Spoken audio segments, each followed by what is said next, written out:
आज हम कक्षा 12वीं के इको का पढ़ने जा रहे हैं, जिसके अंदर दूसरा चैप्टर है, जिसमें आज हम पढ़ेंगे तीसरा भाग 3.2.3.5 के 3 बातों क्या है।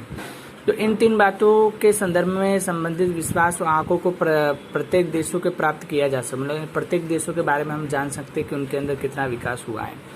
ये 3 निर्देशांक प्रयास नहीं प्रतिबल परिणाम है। मतलब कि प्रयास नहीं करते, एक परिणाम दिखाते कि कितना बढ़ा है, कितना कम हुआ है। ये 3 बातों को वस्तु लक्षी कार्य की तुलना कर एक दूसरे देश की तुलना हम की जा सकती है। शिक्षा की बात करें तो शिक्षा का ये क्या है कि जीवन का भौतिक गुणवत्ता का महत्वपूर्ण मापदंड है कि जीवन में कितना सुधार हुआ है। क्योंकि शिक्षित वही लोग होते हैं जिनका क्या होता है कि घर की स्थिति अच्छी हो और स्वास्थ्य अच्छा हो। ठीक है, तो इससे माप सकते हैं कि भाई देश का विकास हो रहा है। आयुष की बात करते हैं, एक सामाजिक सुख सुविधा का क्या प्रतिबिंब मतलब परछाई जानी देते। अगर आप सुखी हो, सुख सुविधा आपको पूरी तरह से मिलती है, तभी आप क्या होगा कि आपका विकास हो रहा होगा, आपका आयुष ज़्यादा होगा। ठीक है, अगर आयु आपकी ज़्यादा है किस कारण से, तो आपके उसका सुख सुविधा ज़्यादा है इस कारण से। अमिताभ बच्चन को आप देखो, उनकी क्या सुख सुविधा उम्र ज़्यादा है, फिर भी वो अभी तक जी रहे। क्यों? उनकी सुख सुविधा ज़्यादा मिलती है, इसलिए क्या उम्र भी बढ़ती है।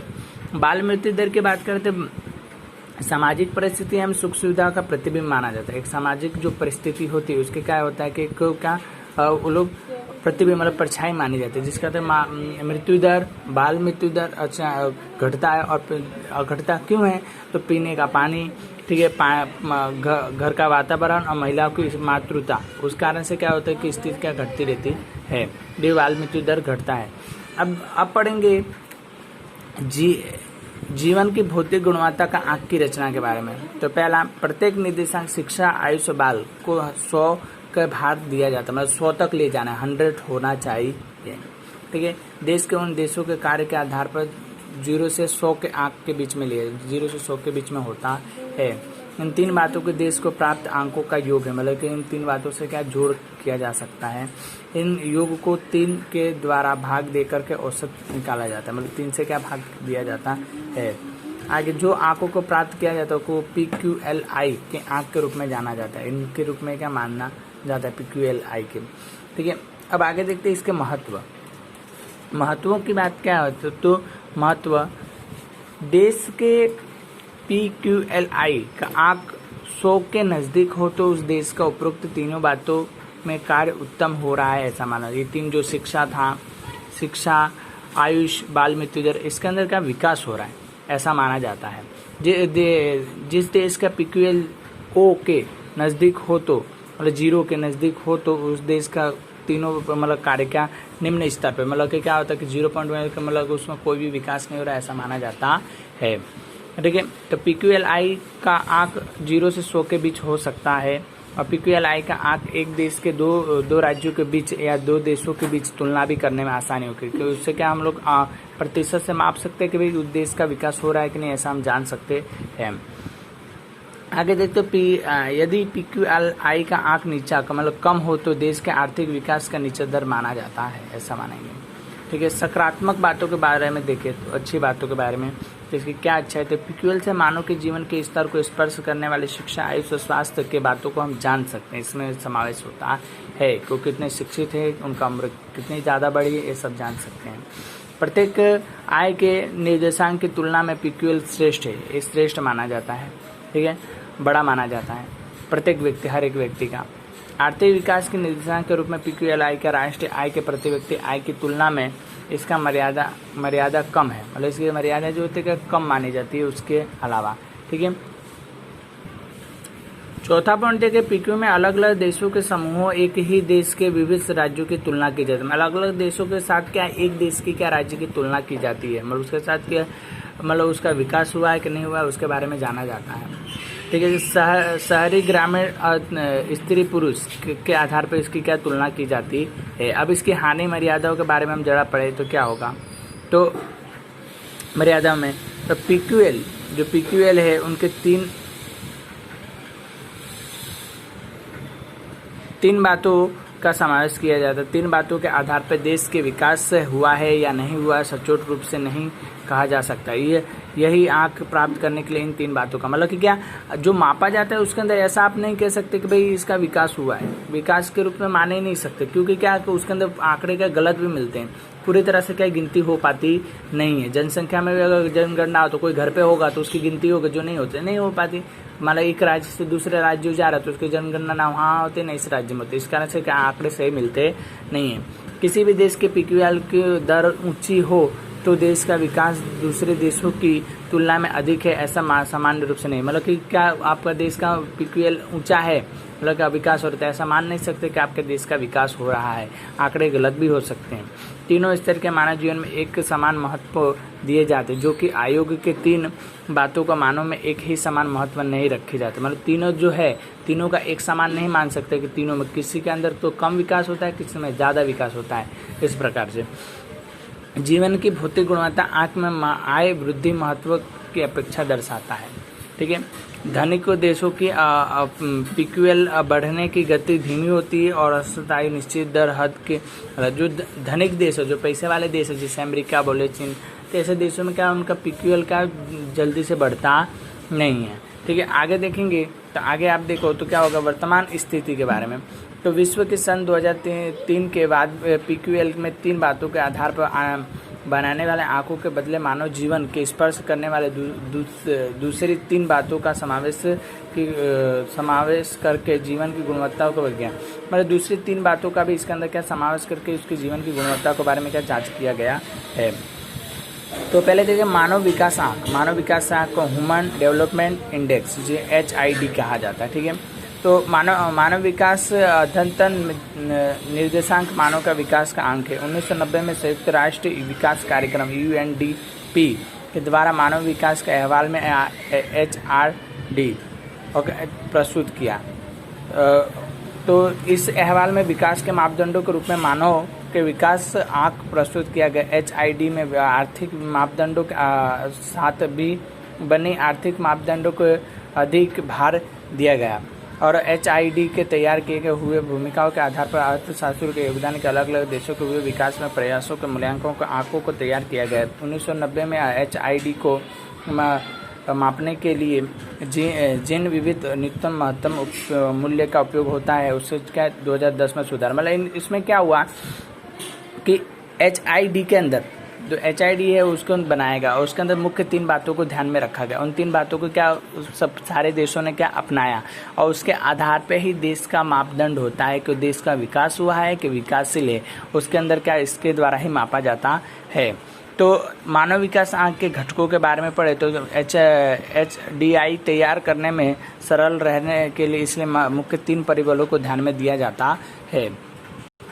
आंकों की सूचना देने के बदले में उसके औसत आयु के आधार पर संयुक्त आंकों के तैयार किए जाते हैं, जिसके अंदर अपेक्षित आयु, शिक्षा और क्या जीवन स्तर, इन 3 बातों का ध्यान में रखा जाता है। HID आप इसमें देख सकते हैं, मैप में इसमें दिया गया है डायग्राम में, अपेक्षित आयु, साक्षरता और उच्च जीवन स्तर के बारे में। तो इसके मुख्य बातों के बारे में हम पढ़ेंगे। चलो देखें मुख्य बातों की इसके बारे में। तो तीनों स्तर के आधार पर गुण करने के HDI का महत्व मूल्य के ना 1 होता है, एक के बीच में, और क्या हो गया 0 के 1 के बीच में ही होना चाहिए। किसी भी देश के HDI का आंक 1 के नज़दीक हो तो उस देश का विकास माना जाता है, और 1 से अगर कम देश हो तो उसका देश का विकास नहीं हुआ ऐसा माना जाएगा। और वर्ष 2014 की तुलना में 188 देशों में HID का 0.944 आंकों का नॉर्वे प्रथम क्रम पे और 0.609 के आंक पे 130वें क्रम पे आता है। अब मानव विकास आंक के 2015 के अनुसार कुल देशों के मानव विकास आंकों के वर्ष के बारे में हमको पढ़ना है। तो आपको इसका सामने देखेंगे। अब आप इसके अंदर तालिका में अगर देखें तो देश के नॉर्वे, अमेरिका, चीन, भारत, पाकिस्तान, नाइजीरिया दिया है। उसके अंदर HID 2014 के बारे में दिया है। तो उसके मूल्य और क्रम, तो मूल्य 0.944, 915, 727, 609, 538 इस प्रकार से। और क्रम के नॉर्वे का पहला, अमेरिका का 8वां, चीन का 90, भारत का 130, पाकिस्तान का 147, नाइजीरिया का 100 इस प्रकार से। प्रति व्यक्ति आय के बारे में अगर हम देखते हैं तो प्रति व्यक्ति आय में 64,992 इस प्रकार से सारे दिए गए हैं। उसके अंदर जन्म का प्रमाण देखिए 181 इस प्रकार से, और स्कूल का प्रमाण स्कूल के वास्तविक प्रमाण, इस प्रकार की मतलब दी गई है। इसके बारे में अगर नीचे इसके स्रोतों के बारे में पढ़ते हैं तो HRD 2015 में आर्थिक सर्वे 15-16 में और 2015 के HRD में अहवालों में विश्व के 181 देशों के शामिल किया गया, जिसके मानव विकास की दृष्टि से विश्व के देशों के चार भागों में बांटा गया है। तो सर्वाधिक मानव विकास वाला देश मतलब सबसे अधिक मानव विकास वाला देश 1 से लेकर के 49 तक, जिसकी में 0.990 HID है। अधिक वाला में 50 से 105 के बीच में, जिसमें 735 है। और मध्य मानव विकास वाला तो उसमें 106 से 143 के बीच में जो 614 है। और सबसे नीचा 144 से 81 तक का 493 है। इस प्रकार से इनको क्या बांटे गए हैं, इस प्रकार से जान सकते हैं कि देश का क्या विकास हुआ है या नहीं। आगे देखा जाए तो मानव विकास के अहवालों के निष्कर्ष के बारे में 2014 में मानव विकास की दृष्टि से 0.944 के मुख्य प्रथम नॉर्वे था। ये हम लोग देख लिया। भारत में देखा तो आपको 130वें नंबर पे था, जबकि इसको अलग अलग भागों में क्या बांटा गया है।